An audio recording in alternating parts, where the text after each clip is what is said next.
Don't worry, Timekeeper. I'll defend myself.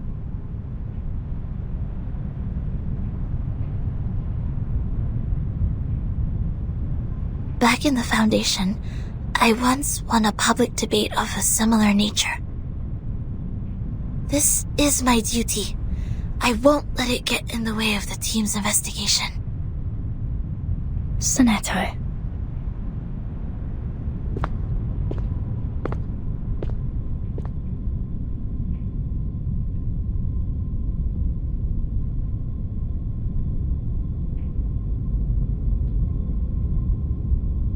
By our tradition, Miss Sonetto will be given the poisoned wine, so she will be muted and stay that way forever. However, Sophia raised her objection against the decision.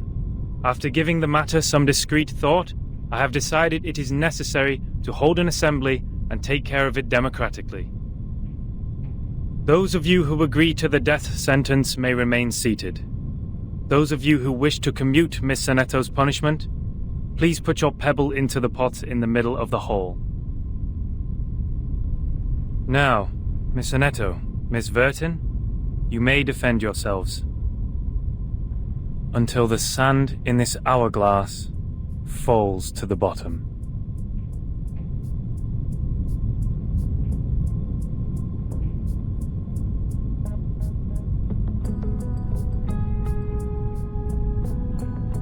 I am Sonetto from St. Pavlov Foundation. I wish all the honorable audiences here would lend me their ears to hear my defense as a humanitarian gesture. What number are you?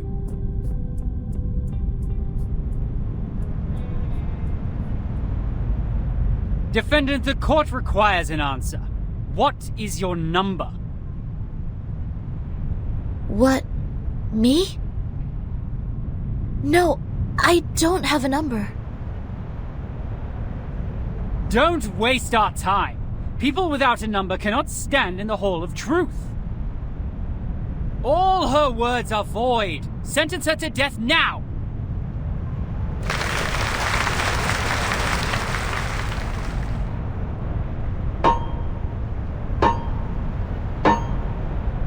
'42's argument is valid. Defenders, what do you wish to contend? What? It's valid?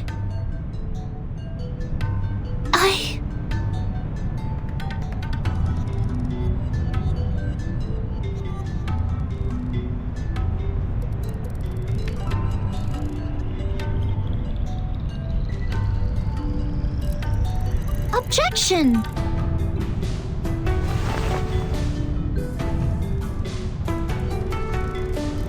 According to the record, the last time we inflicted severe punishment was in 1980 to a visitor who ate beans. He ate a carbuncle that feeds on beans. Then he was sentenced to death according to the said theory. In our scripture, eating beans is the most evil sin, which undoubtedly fits the most severe punishment. But if we are now executing people for breaking the silence at the assembly, how would it reflect our attitude towards the consumption of beans? Has the latter become less sinful?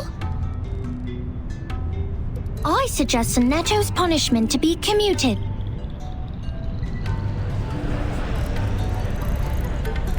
A good argument. 37's argument is deemed valid. The debate will continue.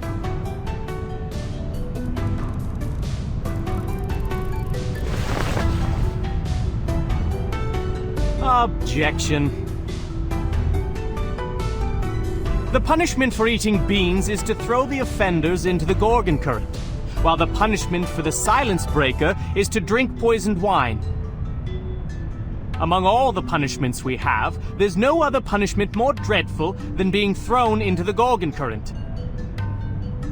Because eternity and infinity are the two things we have the least knowledge of, which makes them the most ghastly punishments among all. Giving her the poisoned wine doesn't make the consumption of beans less sinful. Her argument is invalid.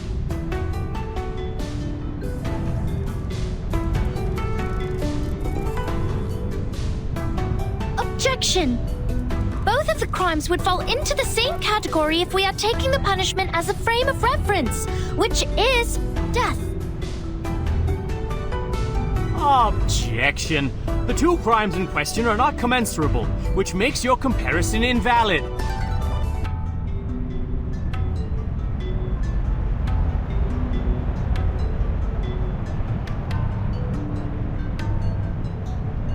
What's this? I'm completely lost in this irrational debate.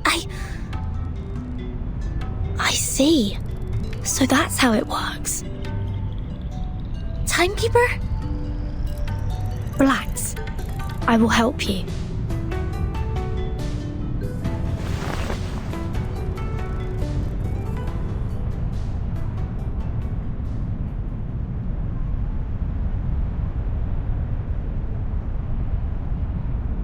I object.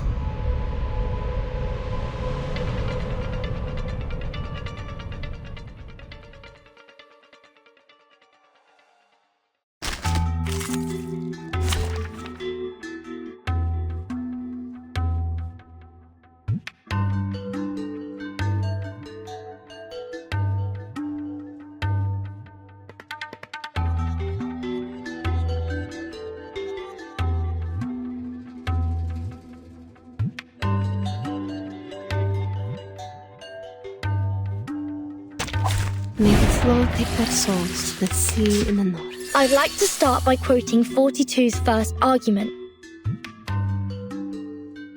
People without a number cannot stand in the Hall of Truth. In that case, it's not possible for Sonetto to commit a crime in the Hall of Truth, because she can't even be in the hall. What? Good point, Vertin. This is our chance to out-argue them.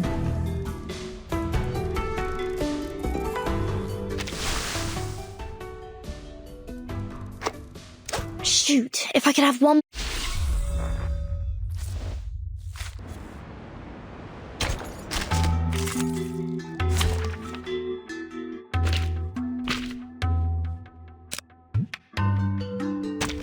Program activated.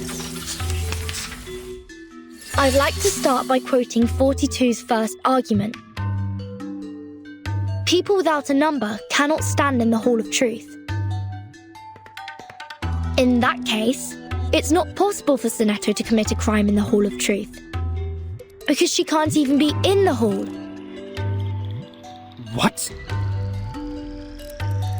Good point, Vertin.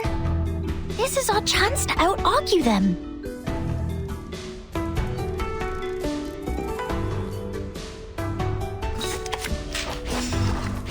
Charging. Aim and shoot.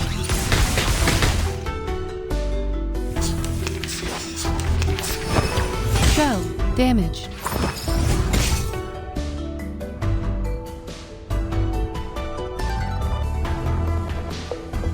Circuits functioning properly. Loading. I, Robot, Child of Science.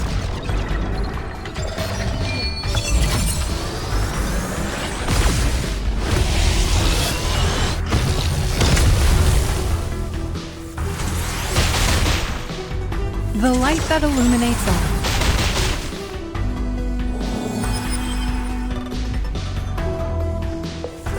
These are merely clumsy sophists. We've all seen her break the maxim.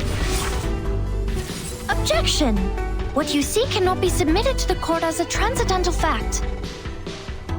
It's nothing but the fragments of the phenomenal world which can't be used in your argument. Objection sustained. Please, ladies and gentlemen, keep the debate logically consistent. Since Sonetto has no number, and a person without a number does not exist before the truth,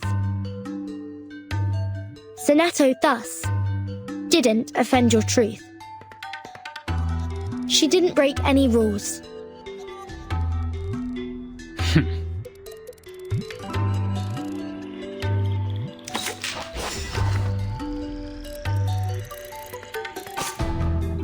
Charging. Loading. Target confirmed. Faraday's miracle.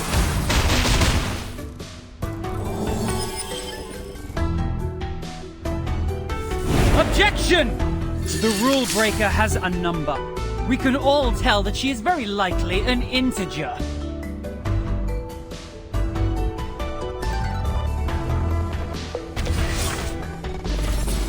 Therefore, she should be identified as an unknown number, not void.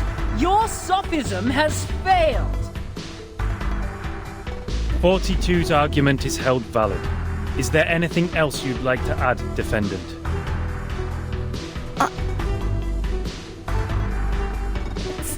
Tell you a secret, 13? We would call criminals negative numbers. I got it! Charging. Loading. Eliminate target. Aim and shoot.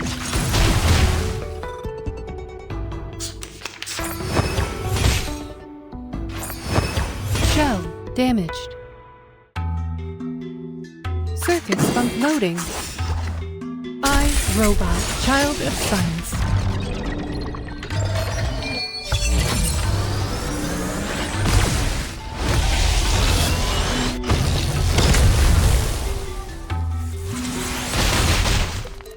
Target confirmed.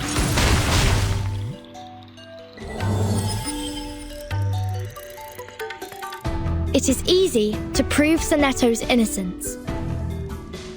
According to the law of the excluded middle, Sonetto either committed a sin or committed no sin.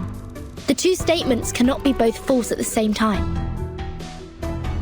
Since we consider a criminal as a negative number and a non-criminal as a positive number, Sonetto at present is considered an unknown number.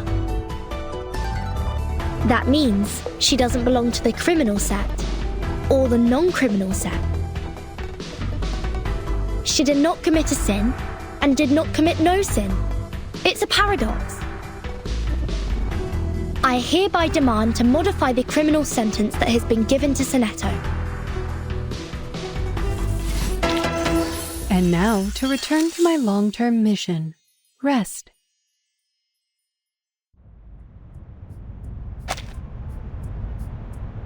The law of excluded middle. A good sophism. Good for you to create a paradox from one sentence of my argument. But pitifully, you've made a fatal mistake. You've taken my argument as the basis of your defense. I said people without a number should be expelled from the Hall of Truth. You don't have a number either, Miss Outsider. Based on my argument, which has also been approved by you, I argue that all your arguments are invalid. There's no time left. 13 has a number. I saw it. What? 37, do you know what you're saying? Yeah. I read her number. Just now. 13's number is 0.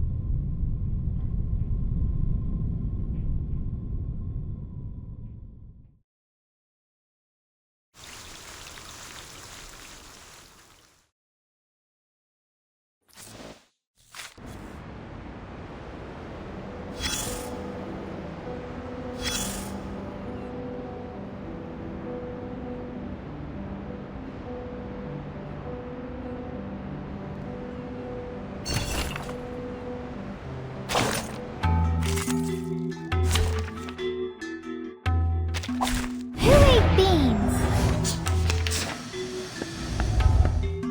It could be found given that... Are you a rational number? Intersect and divide.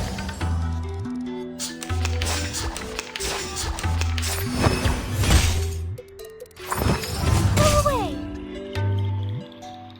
The final demonstration. Given that... Welcome to the world of numbers.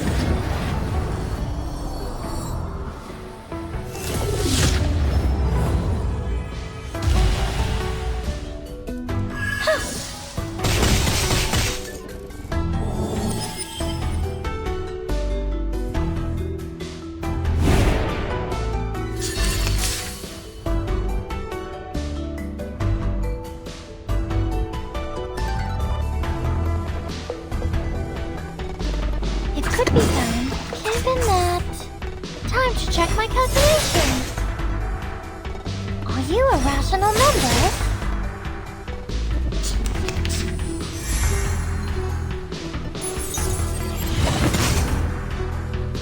It could be found. A perfect argument. Are you a rational number? Form is a bubble.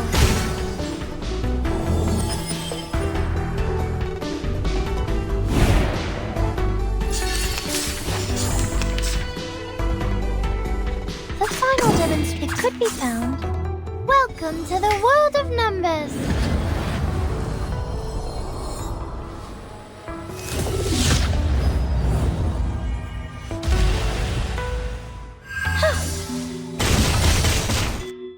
Uh-huh.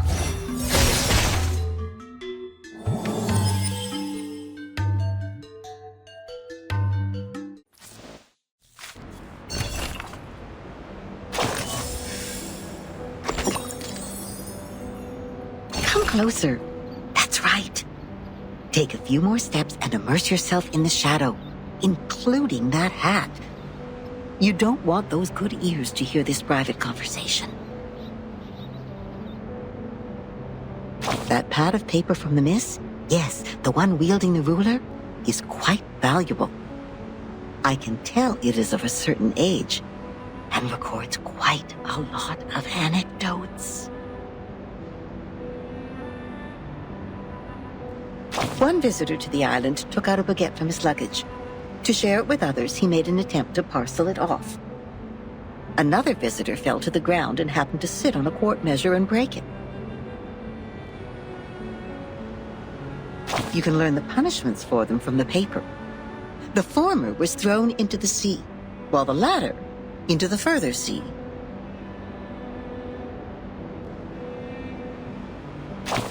Only God knows how this wine-dark sea holds so many visitors.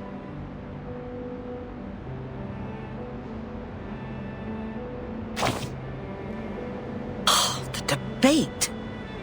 That's really a pain in the neck for that logical, pragmatic assistant of yours, isn't it?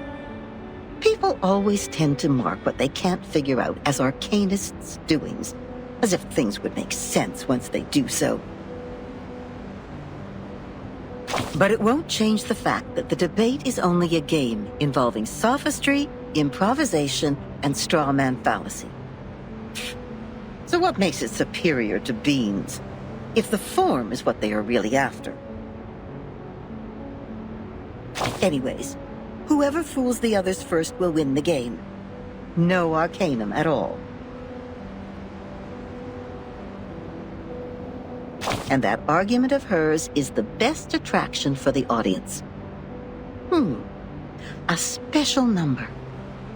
A 0.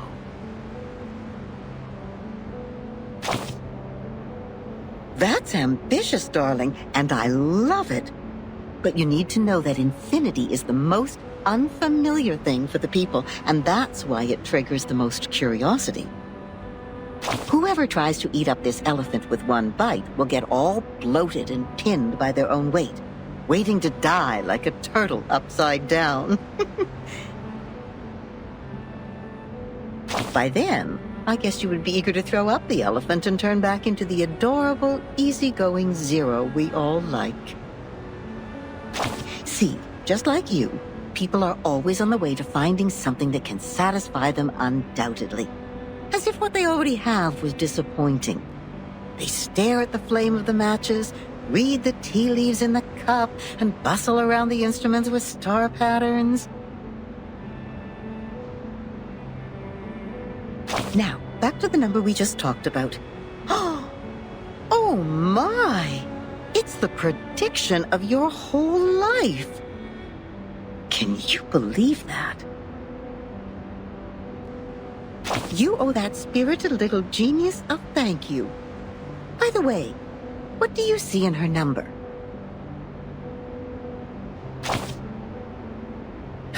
Yes, of course. 37 is larger than 0. But it's not so stable as 0. These prime numbers, they are just hard to divide.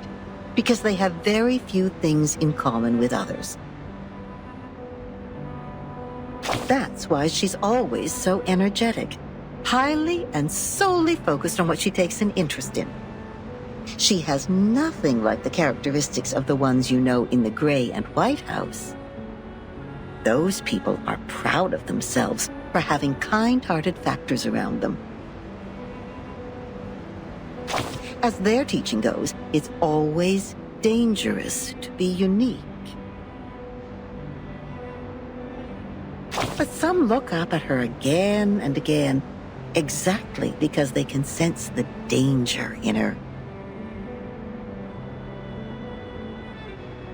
You are also a good example. You've been looking up, haven't you?